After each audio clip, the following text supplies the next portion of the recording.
جو ان کو کالس کر رہی تھی, جس نے پورا مہینہ ہو گیا جانے کے بعد مجھ سے بات تک نہیں کی, اور میرے ہسبینڈ کے فون پر اس کی کال آ رہی تھی. میں کال کیا, میں نے تو پہلے پوری چیٹ دیکھی, اور وہ دیکھ کر میرے تو پاؤں تلے زمین نہیں بچی, کیونکہ وہ اتنی باتیں ہو چکی تھیں کہ وہ تو اگلے مہینے شادی کرنے والے تھے. بسم اللہ الرحمن الرحیم. السلام علیکم ناظرین, میں ہوں مہرین سبتین, دیکھ رہے آپ میرا یوٹیوب چینل اور فیس بک پیج. ناظرین, یہ ویڈیو میں اس لیے بھی شیئر کر رہی ہوں کہ ہماری بہنیں, ہماری بچیاں جو ہیں, انہیں بہت سی باتوں کا علم نہیں ہوتا, ادراک نہیں ہوتا, اور انہیں نہیں اندازہ ہوتا کہ کبھی کبھی وہ اپنی ایک ذرا سی غلطی سے, اپنی ایک ذرا سی کوتاہی کی وجہ سے اپنا پورا گھر اپنے ہی ہاتھوں سے برباد کر لیتے. ایک ایسی ہی لڑکی کا انٹرویو میری نظروں سے گزرا, اور میں نے صرف اور صرف یہ سوچ کر آپ کے ساتھ یہ ویڈیو شیئر کرنے کا ارادہ کیا کہ آپ کو بھی علم ہو. اس کی ویڈیو بھی میں ابھی اپنی ویڈیو کے آخر میں لگاؤں گی, لیکن پہلے میں ذرا کچھ چیزیں آپ کو بتا دوں کہ دراصل اس لڑکی کے ساتھ ہوتا کیا ہے. یہ بیسیکلی ایک لڑکی جس کی اپنے والدین کی پسند سے شادی ہوتی ہے, پڑھی لکھی لڑکی ہے, باہر کے ملک جاتی ہے, وہاں جا کے اپنے شوہر کے ساتھ, اپنے بچوں کے ساتھ ہنسی خوشی زندگی گزار رہی ہوتی ہے. ایک آسودہ حال زندگی ہوتی ہے, 2 بچے اس کے پیدا ہوتے ہیں, 10 سال اس کی شادی کو ہو جاتے ہیں. لیکن 10 سال کے بعد اس کی زندگی میں ایک ایسا بھونچال آتا ہے جو اپنے ساتھ سب کچھ اڑا کر لے جاتا ہے. اس کا وہ خوبصورت گھر, وہ گھر جسے اس نے تنکا جوڑ کر آشیانہ بنایا تھا, وہ گھر جو ہے وہ بکھر کر رہ جاتا ہے. اور آخر ہوتا کیوں ہے ایسا؟ یہ اسی لڑکی کی ایک اپنی غلطی کی وجہ سے ہوتا ہے. میں غلطی اس کو اس لیے کہوں گی کیونکہ ایک بات بڑی اچھی, وہاں پہ ایک سائیکالوجسٹ بھائی تھے, انہوں نے بیٹھے ہوئے کہا کہ اگر آپ اپنے یہاں پر پیسے جو ہیں رکھ دیں گے, اس میز کے اوپر 10,000 روپے رکھ دیں گے یا کچھ بھی رکھ دیں گے, اور آپ یہ ایکسپیکٹ کریں گے کہ کوئی اس کو نہ اٹھائے, آپ سامنے سے چلے جائیں گے تو کوئی تو اس کو اٹھائے گا. تو اپنے مال کی حفاظت خود کرنی ہوتی ہے. اس لڑکی نے اپنے مال کی حفاظت نہیں کی. اور پھر ہمارے معاشرے کا المیہ بھی کہ ہمارے جو لوگ ہیں ان کی ویلیوز, ان کی مورل ویلیوز کتنی گر گئی ہیں. ان کے لیے اپنے بچے, اپنی بیوی کو امپورٹنس نہیں رکھتی, صرف اور صرف ان کی ذات کی خوشی, ان کی زندگی, ان کا محور وہ خود ہوتے ہیں. اب ہوتا کچھ اس طرح سے ہے جناب کہ یہ جو خاتون ہے جن کی شادی ہوتی ہے, ان کے شوہر جو ہیں وہ اپنی بیوی کو کتنا بڑا دھوکہ دیتے ہیں. ہوتا کچھ اس طرح سے ہے کہ یہ لڑکی اپنی ایک دوست کے ساتھ رابطے میں ہوتی ہے, اس کی بچپن کی دوست ہے, اسکول کی دوست ہے, ساتھ بڑی ہوئی, ساتھ جوان ہوئی. پھر اس کی شادی ہو جاتی ہے, یہ ٹرکی آ جاتی ہے, لیکن اس کے ساتھ فون پر رابطے میں رہتی ہے, ویڈیو کالز کرنا, فون کالز کرنا, ایک دوسرے کو ہر طرح کے حالات سے واقف رکھنا, یہ سب کچھ تو چل رہا ہوتا ہے. لیکن اس لڑکی کو معلوم نہیں ہوتا کہ وہ اپنی دوست کو اپنے ہی ہاتھوں سے اپنے ہر راز دے رہی ہے. یہ لڑکی جو ہے یہ اپنی دوست کو اپنا گھر دکھاتی ہے, اپنی چیزیں دکھاتی ہے. آہستہ آہستہ وہ لڑکی جو ہے وہ اس کے گھر سے, اس کے لائف سٹائل سے بہت ہی مرعوب ہونا شروع ہو جاتی ہے. اس کے دل میں بھی یہ خواہش پیدا ہونا شروع ہو جاتی ہے کہ میں بھی یہ سب کچھ جا کر دیکھوں. آخر وہ اپنی دوست سے کہتی ہے کہ میں تمہارے پاس ٹرکی آنا چاہتی ہوں. اس کی دوست کہتی ہے ٹھیک ہے. وہ اس کو اسپانسر کرتی ہے, ویزا لگاتی ہے, اس کو ویزا بھیجتی ہے, اس کو بلاتی ہے. وہ آ کر اس کے ساتھ رہنا شروع ہوتی ہے, لیکن اسی کے گھر میں نقب لگانا شروع کر دیتی ہے. یہ لڑکی جو ہے یہ اس کے شوہر پر ڈورے ڈالنے شروع کر دیتی ہے. اب یہ لڑکی جو ہے اپنی دوست کے تمام رازوں سے بھی واقف تھی. مجھے ایک ڈرامہ بڑا یاد آیا اس وقت. ایک ڈرامہ تھا, مجھے اس کا نام یاد نہیں آ رہا, جس میں سجل ہوتی ہے, اور سجل کی بہن ہے وہ ہوتی ہے, اور اس میں ایک اور لڑکی ہوتی ہے. یہ دونوں دوستیں ہوتی ہیں. ان میں سے جو ایک غریب گھر سے ہوتی ہے, اس کو اپنی دوسری دوست کے گھر کا لائف سٹائل بہت پسند ہوتا ہے. وہ اس کا منگیتر دیکھتی ہے, اس سے جیلس ہوتی ہے, اور بہت سی چیزیں, اور پھر اس کو ہتھیانے کے لیے ہر طرح کے حربے کرتی ہے, اور اپنی ہی دوست کو بٹرے کرتی ہے. یہ الگ بات کہ آخر میں خود اکیلی رہ جاتی ہے. اسی طرح کا یہ واقعہ تھا بالکل ہی. جب میں نے اس کو سنا تو مجھے بالکل ویسا ہی لگا. میں بھی سنواتی ہوں. وہ لڑکی اپنی کچھ آخری دنوں کی کہانی جو ہے اپنے الفاظ میں بتائے گی تو آپ کو زیادہ بہتر سمجھ آئے گی. اب وہ کہتی ہے کہ میرا شوہر جو ہے, جو میرے لیے لائے, اس کے لیے لائے, جو اس کا ایک اس کی طرف متوجہ ہونے کا انداز تھا. کبھی آ کر وہ لڑکی میری فرنٹ سیٹ پہ بیٹھ جاتی تھی, اور وہ سب کچھ چلتا رہا. وہ کہتی ہے آخر میں پریشان ہو گئی, 5 ماہ ہو گئے اس کو. آخر کار میں نے اس سے کہا کہ تم اب واپس چلی جاؤ. وہ جانا تو نہیں چاہتی تھی, لیکن وہ کہتی ہے کہ میں نے اس کو خود واپس بھیجا.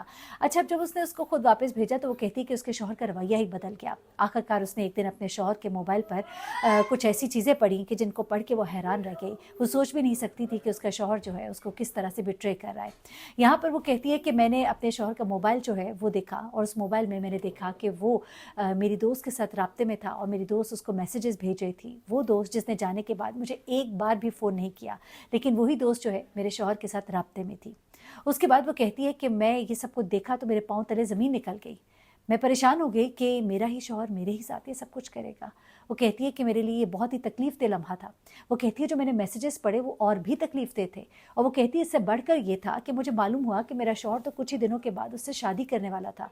वो कहती है उसने वीकेंड पे घर रहना छोड़ दिया था, उसने घर पे टाइम गुजारना छोड़ दिया था, वो हर वक्त जो है अपनी ही दुनिया में मगन रहता था, उसका रवैया हमसे बदल गया था। ये तमाम चीज़ें जो है मैं नोट कर रही थी, लेकिन मुझे अंदाज़ा भी नहीं था कि ये सब कुछ मेरी उस दोस्त की वजह से होगा जो चंद महीने के लिए मेरे घर आकर रही। वो कहती है मेरी दोस्त आई तो कुछ दिनों के लिए थी, लेकिन रही 5 महीने, और उस 5 महीनों में वो मेरे घर को उड़ा कर चली गई। वो कहती है कि मैं सोचती ही रह गई, मैं अपने शौहर का इंतज़ार कर रही थी कि वो आए। वो कहती है कि मैंने इंतज़ार किया कि मेरा शौहर घर आए तो मैं उससे बात करूं, और उसके बाद जब उसका शौहर घर आता है वो उससे सवाल जवाब करती है तो उसका शौहर उसके मुंह पर रख के एक थप्पड़ मारता है और उससे कहता है कि तुम्हारी जुर्रत कैसे हुई कि तुमने मेरा फ़ोन जो है वो चेक किया। उसके बाद वो लड़की बताती है कि अब वो वापस आ चुकी है, 2 साल हो गए हैं इस वाक़े को, और उसने अपने शौहर से डिवोर्स ले ली है, या बल्कि उसने दे दी है, और वो लड़की जो है अब उसी के घर में आबाद है और उसके घर पे कब्ज़ा किए हुए है। हैरत और अफसोस की बात यह है कि वो शख्स जिसने ना अपने बच्चे देखे ना अपनी बीवी देखी, सिर्फ अपनी ज़ात को उसने सेटिस्फाई किया। और वो लड़की जो उसकी बचपन की दोस्त थी, अपनी बचपन की दोस्त को शायद उसने ऐसे राज भी दिए होंगे यकीनन कि जिन राज़ों को उसने उसके शौहर को बताया भी होगा, जिन राज़ों को बताकर उसने उसके शौहर को उससे मुतनफ़िर भी किया होगा, और फिर उसी दोस्त ने शायद वो तमाम बातें जो ये अपने दोस्त से डिस्कस करती थी कि मेरे शौहर की बात अच्छी है, ये बुरी है, उन तमाम चीज़ों को सामने रखते हुए उसे रुझाने की कोशिश भी की होगी, यानी उन तमाम राज़ों को हासिल करके उसने उसके घर पर डोरे डाले। इसीलिए कहते हैं ना कि अपने घर के राज किसी से शेयर ना करें। क्या ज़रूरत है अपनी दोस्तों को अपने शौहरों से मिलवाने की, और क्या ज़रूरत है किसी को अपने घर में इतना अरसा मेहमान रखने की जो कि ना महरम है आपके शौहर के लिए। और आपके शौहर के लिए तो मैं क्या कहूँ कि खुदा उसको इस दुनिया में भी दिखाएगा इंशाल्लाह, जिसने अपने बसे बसाए घर को एक ऐसी औरत के लिए बर्बाद कर लिया। उसने अपनी बीवी देखी, ना अपने बच्चे देखे। लेकिन वही बात है कि इस्लाम में भी फिर जो बातें हैं उनके ऊपर हम अमल नहीं करते। यहाँ तक कि जॉइंट फैमिली सिस्टम को जो बड़ा प्रमोट किया जाता है पाकिस्तान में, मैं आपको बताऊँ कि उसको अगर आप इस्लाम के पॉइंट ऑफ व्यू से देखें तो वो किस कदर गलत है। एक ही घर के अंदर देवरानी भी है, जेठानी भी है।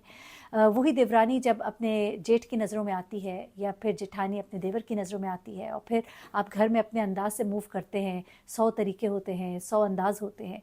ये चीज़ें जो है, मैं ये नहीं कहती कि हर घर में ऐसा होता है, लेकिन बहुत से घरों में फिर ऐसी कहानियाँ भी जन्म देती हैं जहाँ पर इंसान पे कानों को हाथ लगाता है। वो रिश्ते जिनको आप भाई और बाप की नज़र से देखते हैं, वही रिश्ते जो है उन्हें पामाल होते भी आप देखते हैं। वहाँ पर ही भाई की बीवी पर कई ऐसे मैं कहूँगी कि गुनाहगार और गंदे लोग होते हैं, मेरे मुंह से कुछ गलत अल्फाज निकलेंगे, कि वो जो उनकी बहन और बेटी के रुतबे पर होती हैं उनके लिए ऐसी नज़रें रखते हैं कि फिर इंसान क्या कहे कि फिर वाक़ईतन जॉइंट फैमिली सिस्टम जो है ऐसी जगहों पर तो फिर होना ही नहीं चाहिए। और ज़ाहिर सी बात है ये तमाम तरीके जो हैं ये बताए गए हैं, अगर इस्लाम की रूह से देखा जाए तो उन्हीं में आपके लिए बेहतरी है, उन्हीं में आपके लिए खूबसूरती है।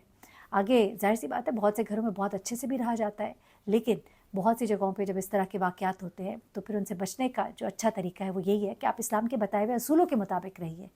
हम बहुत सी चीज़ों में बहुत सी कोताहियाँ कर जाते हैं, लेकिन कम से कम अपने घर को अपने शौहर को यूँ ट्रे में पेश करके ना दे दें, और शौहर भी जो है वो भी ज़रा अपने आप को कंट्रोल में रखें, क्योंकि ठीक है बहुत कुछ सामने आपको नज़र आ रहा है, लेकिन कुछ हदूदों को युद्ध है जो अल्लाह की कायम की हुई है, उनके ऊपर अमल करें।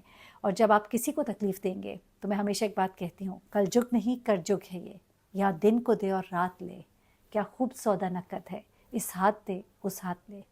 वहाँ तो हिसाब होता ही है, लेकिन इस दुनिया में भी आपका हिसाब होता है।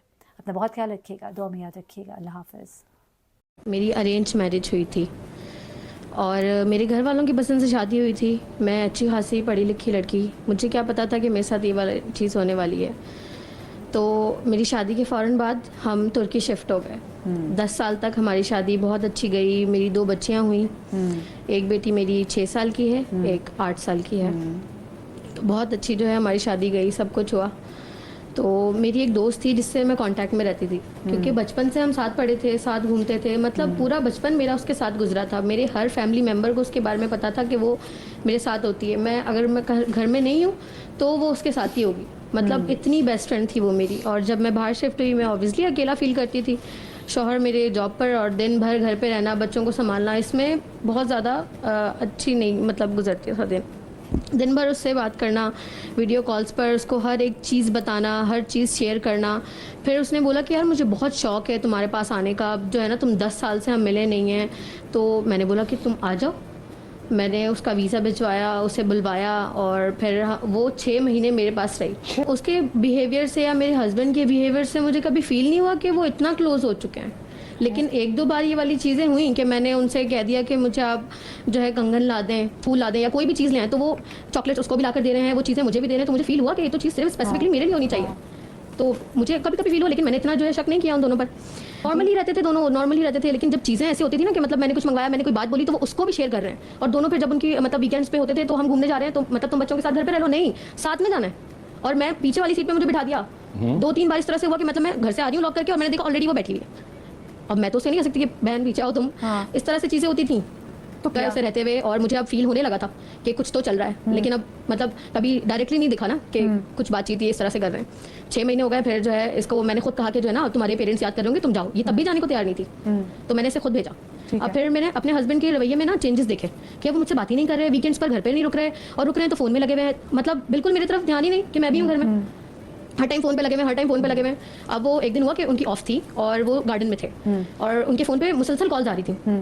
मैंने जब फ़ोन देखा तो वो मैं दंग रह गई. प्रोफाइल पर उसकी पिक्चर, और मेरी दोस्त थी वो जो उनको कॉल्स कर रही थी, जिसने पूरा महीना हो गया जाने के बाद मुझसे बात तक नहीं की. और मेरे हस्बैंड के फ़ोन पर उसकी कॉल आ रही थी. मैंने कॉल किया, मैंने तो पहले पूरी चैट देखी और वो देखकर मेरे तो पाँव तले ज़मीन नहीं बची, क्योंकि वो इतनी बातें हो चुकी थी कि वो तो अगले महीने शादी करने वाले थे. अल्लाह अकबर.